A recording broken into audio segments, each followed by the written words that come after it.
You know, it wasn't always like this here. Why, when I was on tour with my three-ring circus, we went through Cincinnati. That's the first time I ever seen them animal crackers. I'll never forget it. It was like Grandpa, hands up, pants down, riding the Ferris wheel.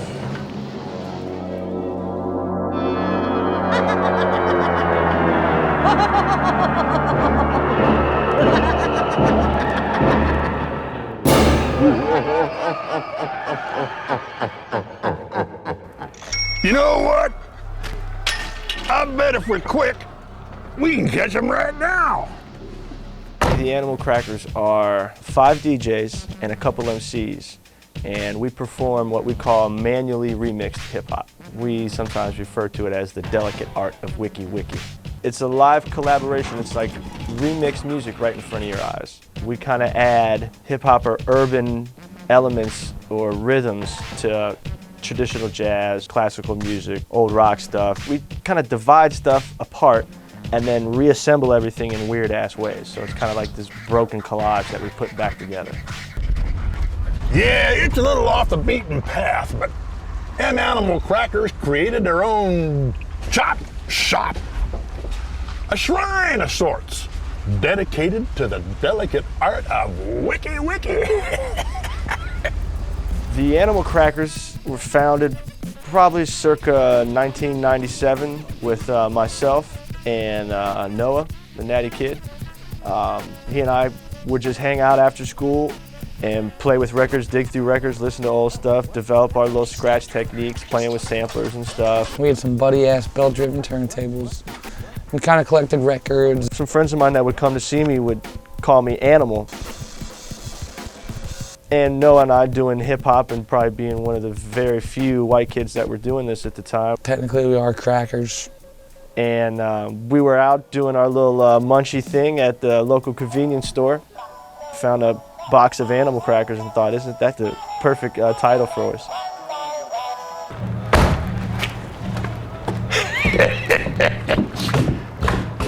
Tell you what, let me take you in the back way. The creative aspect of Animal Crackers, the birth of songs, is usually out of a live improv rehearsal that we would have. We all kind of start with freestyle or just improv works. Everybody brings a piece or an element to the table at a rehearsal, basically, and it's kind of like a brainstorming idea. And taping that or recording that and then listening back to it. And then sort through the live footage that we have and then figure out what we'll keep and what we won't. I throw Toby or Casey lots of good samples and they end up coming with a fresh beat. Most of the things we made routine-wise was made from just freestyling. It's a new thing every time. Sometimes it's one cool record that somebody finds and we do something with, or we're all sitting together just kind of jamming or freestyling or whatever. Then we'd formulate it and, you know, that sounds cool and that sounds cool and you do that then and I'll do this there. Like each thing's kind of a new experience. It was incredible. The entire crowd was mesmerized. Here I am, prancing my Ecuadorian hedgehogs that cost me a fortune. And these here Animal Crackers from Ohio was stealing the show. That's when I knew them boys was something special. We want it to be something that's kind of musically sophisticated. We try to do a more orchestral display of scratch music, and that fuels the creative format for most of the routines that we do.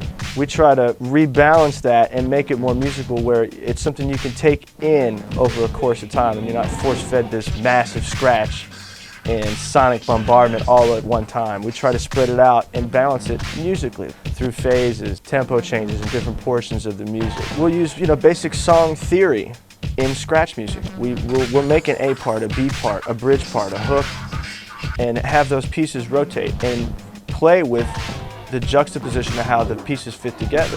What we do, I think, appeals to more people than just the DJ around the corner. It may appeal to the more musically inclined and people riding around in their car and are looking for a song that is produced and sounds good, not just a regurgitated scratch record. The Animal Crackers base most of our recordings off of our live sets. We don't try to put anything on a record that we're going to sell to somebody that you couldn't come see live and we can't recreate live. You can listen to a song produced by multiple DJs that have individual talents in your car, at home, and actually enjoy a full CD of a band that's performing. You know, something that you can vibe to that doesn't put you on your heels, and, you know, something that you would sing and hum like a fucking hit song. They said they had some recording space around here. Let's see. Within the past year or so, the Animal Crackers have really been fortunate in stepping up our game. We did a pretty successful tour in the beginning of the year in February, predominantly out west. We finished our new website this year, which we're really excited about. And we've been doing real well with our breakbeat records. We've been moving a lot of records to Japan, so we're getting our international markets opened up. So we're starting to get our products placed, which has been real important for us as a turntable group from Ohio. Some members of the group are beginning a record label called Manimal Records, and what we're doing is using obviously the Animal Crackers as a hub, but also bringing in other people that we feel are talented. Like MC Paul Barman, Bernard, Bizarre the Lone Star, aka Brian the Barehanded, Pyacon. The Animal Crackers, of course, and with that in our artillery, the Manimal Records family looks to expand and then find ourselves some product space on some shelves.